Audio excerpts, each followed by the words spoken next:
আসসালামু আলাইকুম রহমতুল্লাহি ওবরকাতুহু। সম্মানিত দর্শক, আজকের যে শিরোনাম অতি আশ্চর্য একটি শিরোনাম, আপনাদের অনেকের কাছে এটি অসম্ভব বলে মনে হতে পারে। আমি ইতিহাস থেকে অন্তত বেশ কয়েকটি গুরুত্বপূর্ণ উদাহরণ দিয়ে আজকের যে শিরোনাম সেই শিরোনামটির যথার্থতা প্রমাণের চেষ্টা করব। ডক্টর মোহাম্মদ ইউনূসের সঙ্গে শেখ হাসিনার কি আসলে আগামীতে কোনো সম্পর্ক হতে পারে কি পারে না, এগুলো একটা প্রশ্ন। ২ নম্বর হলো শেখ হাসিনা বাংলাদেশে আসার জন্য চেষ্টা করছেন, তিনি পারবেন কি পারবেন না, দ্বিতীয় প্রশ্ন। আর তার আসার ক্ষেত্রে বাংলাদেশের তিনি যদি আসতে চান তাহলে কয়েকটার বিষয় ঘটতে হবে। প্রথমত, তার জন্য ভারত ঝুঁকি নেবে, এবং তাকে বাংলাদেশে পুশিং করার জন্য ভারত দরকার হলে ইনসার্জেন্সি চালাবে, সবচেয়ে ডেঞ্জারাস একটি যাকে বলা হয় আশঙ্কা। দ্বিতীয়ত হলো যে বাংলাদেশে যারা শক্তির বলয়ে রয়েছে, আমলাতন্ত্র, তারা তাকে আহ্বান জানাবে। ৩ নম্বর হলো ইরানের মতো একটা বিপ্লব হবে, বাংলাদেশের সমস্ত জনগণ আওয়ামী লীগের নেতৃত্বে শেখ হাসিনার জন্য অপেক্ষা করবে। ৪ নম্বর হলো রাজনৈতিক দলগুলো, বিশেষ করে বিএনপি, জামাত, তারা ঐক্যবদ্ধ হয়ে যে কোনো একটা কারণে শেখ হাসিনাকে আনবে। ৫ নম্বর হলো ডক্টর মোহাম্মদ ইউনূস যে কোনো একটা সময় তিনি মনে করবেন যে শেখ হাসিনাকে বাংলাদেশে আনা উচিত, যেভাবে জিয়াউর রহমান সাহেব মনে করেছিলেন আনা উচিত, এবং সেক্ষেত্রে শেখ হাসিনা বাংলাদেশে চলে আসবেন, সরকার থেকে প্রোটেকশন দিবে। তারপরে কি হবে না হবে সেটা পরের ব্যাপার। এই বিষয়গুলো যে হতে পারে সেগুলো আপনারা মোরালের সবাই ইতিহাস দেখলেই বুঝতে পারবেন। তো আমি ওই যে একেবারে সর্বশেষ যেটি যে ডক্টর মোহাম্মদ ইউনূসের সঙ্গে তার সম্পর্ক এবং তার ফিরে আসা, এই বিষয়গুলো নিয়ে আলোচনা করব। প্রথমত হলো যে এটা আমরা বিখ্যাত কথা, তোমারে বুঝিবে যে গোকুলে বাড়িছে সে। আপনার ঘরের মধ্যে যে রয়েছে আপনার স্ত্রী, পুত্র, সন্তান থেকে শুরু করে আপনার একান্ত আপনজন, তারাই আপনার শত্রু। আপনি মহাভারতের যুদ্ধের কথা বলেন, ইলিয়াড এবং ওডিসির কথা চিন্তা করেন, আরো যা কিছু চিন্তা করেন, আপনি দেখবেন যে এর সবই ছিল ভাতৃঘাতী এবং আত্মীয় স্বজনের মধ্যে, বন্ধু বান্ধবের মধ্যে ভুল বুঝাবুঝি, শত্রুতার কারণে এরকম বিশ্বযুদ্ধের মতো ঘটনা ঘটেছে। প্রাচীন যুগে তার বিশ্বযুদ্ধ সম্ভব ছিল না, সবচেয়ে প্রলয়ঙ্করী যুদ্ধগুলো তখন সেই সময়টাতে হয়েছে। এই হলো এক।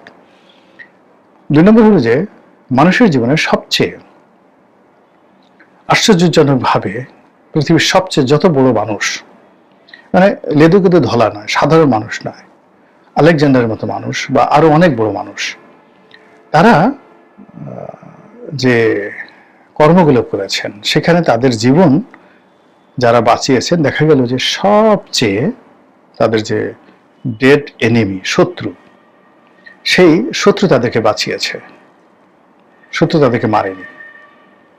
আবার তারা যে বন্ধুত্ব করেছে সারা জীবন, ১০ বছর, ১৫ বছর, ২০ বছর যাদের বিরুদ্ধে যুদ্ধ করেছে তাদেরকে তারা বন্ধু বানিয়েছে, সন্ধি করেছে।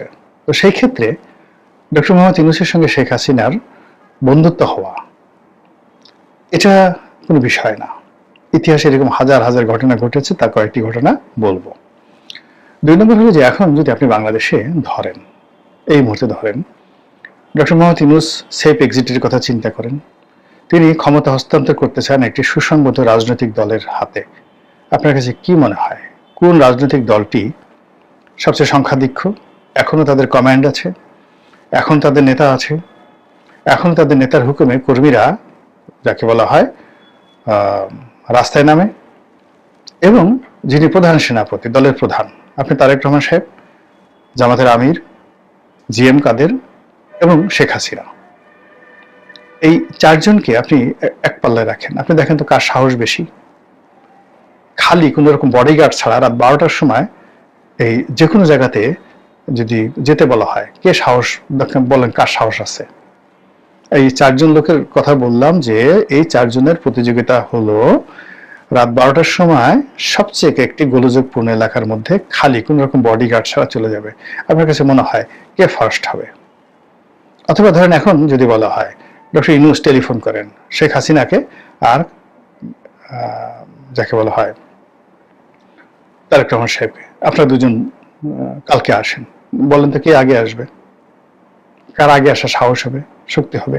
মানে এই জিনিসগুলো আমরা চিন্তা ভাবনা করলেই কিন্তু আমরা অনেক কিছু সমাধান দেখতে পাই। কাজেই এই যে শিরোনাম দিয়ে সেটা নিয়ে আর বেশি কিছু আলাপ আলোচনা করার দরকার নাই, বিকজ এই ধরনের আলাপ আলোচনা মানে অনেকের ধৈর্য হারা হতে পারে, অনেকে রাগ করতে পারেন, অনেকে ভুল বুঝতে পারেন। আমি শুধু ইতিহাসের কাহিনী বলে যাই যে সবচেয়ে বড় যে শত্রু, সেই শত্রুর দ্বারাই সবচেয়ে বেশি মিত্রতা হয়েছে, এবং আপনজনের সাথে কিভাবে ঘরের শত্রু বিভীষণ হয়েছে আপনারা সেই কাহিনী বলতে পারেন। এখন ডক্টর মোহাম্মদ ইউনূস যে পর্যায়ে আছেন, তিনি যাদেরকে বিশ্বাস করেছিলেন তারা সবাই তার সাথে বেঈমানি করেছে। তিনি নিজে কি করেছেন আমি ওটা সমালোচনা করব না, কিন্তু ডক্টর মোহাম্মদ ইউনূস যাদেরকে বিশ্বাস করেছিলেন প্রত্যেকটা লোক তার সাথে বেঈমানি করেছে। এক।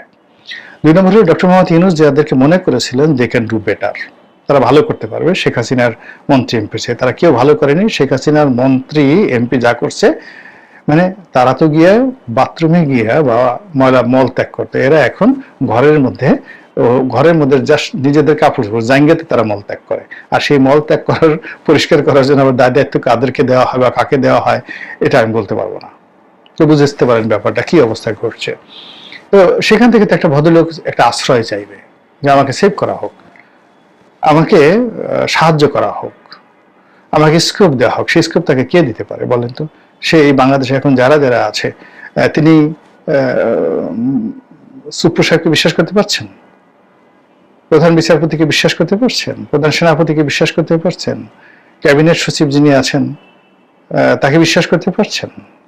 পুলিশের আইজিকে বিশ্বাস করতে পারছেন? স্বরাষ্ট্রমন্ত্রী উপদেষ্টা তাকে বিশ্বাস করতে পারছেন? আসিফ নজরুলকে বিশ্বাস করতে পারছেন? তাহলে এই লোকটা কিভাবে আছে? সে কি বেকুব লোক নাকি? সে তো লেবেন চুষ খায় না।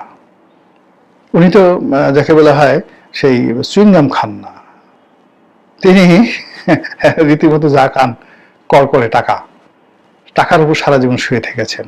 তো যারা টাকা উপার্জন করে তাদের মতো হিসেবই মানুষ আর নেই। ব্যাংকের লোক খুব হিসেবি লোক। ফলে তিনি এই যে এখানে বসে বসে একেবারে গণনা করতেছেন, হিসাব করতেছেন কি করিলে কি হয়। এই প্রসঙ্গ বাদ, এখন ইতিহাসের ঘটনায় যাই।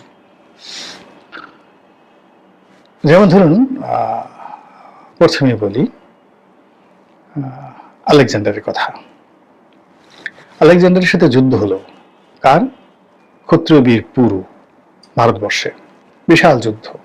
ভারতের কেউ তার সামনে দাঁড়াতে সাহসই পায়নি। তিনি আসতেছেন এই কথা শোনার সঙ্গে সঙ্গেই তার খেকে খুশি করার জন্য নিজেদের রাজকন্যা, দাসদাসী, হাতি ঘোড়া, সোনা তার দরবারে পাঠানো শুরু করল। একজন মাত্র মানুষ তার বিরুদ্ধে রুখে দাঁড়ালেন, তিনি হলেন পুরু, ক্ষত্রিয় বংশের একজন বীর রাজা। তো সেই ঝিলাম নদীর তীরে যুদ্ধ হলো। যুদ্ধে পূর্ব সংগতিকারী পরাজিত হলেন, তাকে শিকল পরিয়ে নেওয়া হলো সামনে। আলেকজান্ডার খুব আশ্চর্য হয়ে তাকে দেখলেন যে এতদিন যুদ্ধ করলাম, কেউ আমার সামনে এভাবে সরাসরি ফেস টু ফেস যুদ্ধ করেনি। এমনকি তিনি যে পারস্যে যুদ্ধ করে এসছেন সেখানেও দারায়ুস, তৃতীয় দারায়ুস তার সাথে সরাসরি যুদ্ধ করেনি, গেরিলা যুদ্ধ করেছেন। আর এই ভদ্রলোক পুরো ব্যাটেল ফিল্ডে ফেস টু ফেস আমার সঙ্গে যুদ্ধ করেছেন। তো তিনি খুব অবাক বিস্ময়ে তার দিকে তাকিয়েছিলেন যে বীর তো বীরকে বুঝে, কাপুরুষ কাপুরুষকে চিনে, চোর চোরকে চিনে, চোরটা চোরটাকে চিনে, এটা দুনিয়ার নিয়ম। তো আলেকজান্ডার বীর চিনতে পেরেছেন। তিনি তার দিকে মুগ্ধ দৃষ্টিতে তাকিয়ে তাকে বললেন যে আপনি আমার কাছ থেকে কেমন ব্যবহার আশা করেন?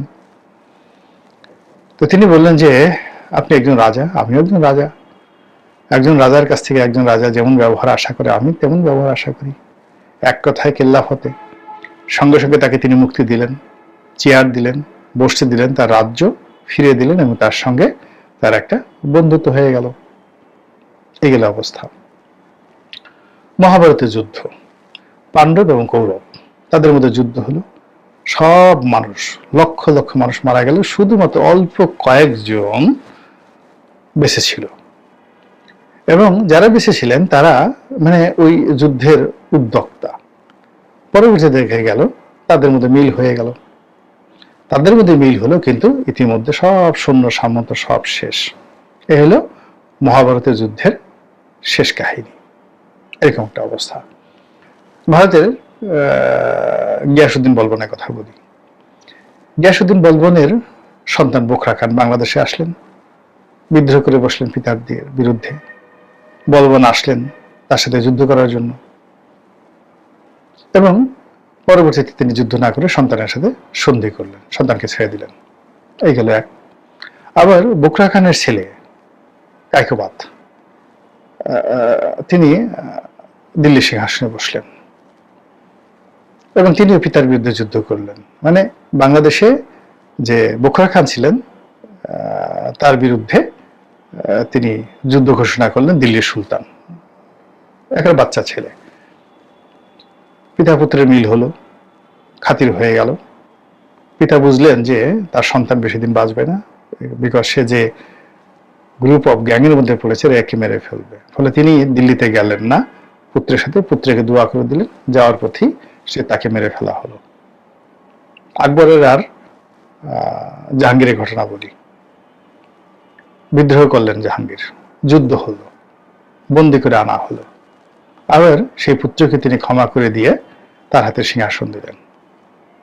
পরবর্তীতে আবার জাহাঙ্গীরের সমস্ত বিজয়ের পেছনে যে সেনাপতি সবচেয়ে গুরুত্বপূর্ণ ভূমিকা পালন করেছেন তার নাম খানে খানান মোহাব্বত, জেনারেল মোহাব্বত, সেনাপতি মোহাব্বত খান।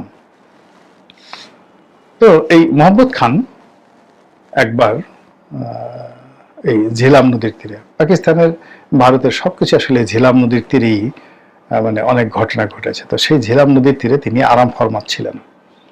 এই সময়টিতে সেনাপতি মোহাম্মদ খান তাকে গ্রেপ্তার করে বসে,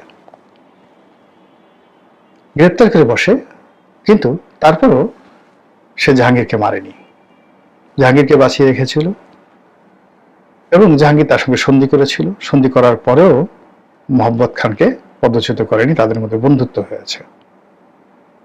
এই হলো ইতিহাস।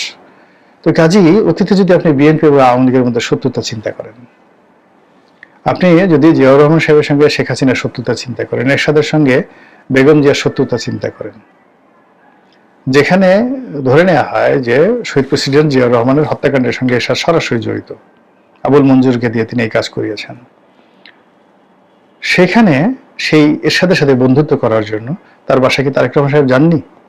এরশাদকে দলে ভিড়াতে চাননি? এরশাদকে কি রাষ্ট্রপতি বানিয়ে তারা সেই নিজেরা প্রধানমন্ত্রী হবেন এই চেষ্টা বেগম জিয়া করেননি? এটা হয়েছে, রাজনীতিতে এটা হয়েছে। আওয়ামী লীগের সঙ্গে জামাতেরই বন্ধুত্ব হয়নি 86 সনে, হয়েছে 96 সনে হয়েছে। ভবিষ্যতে হতে অসুবিধাটা কি বলেন?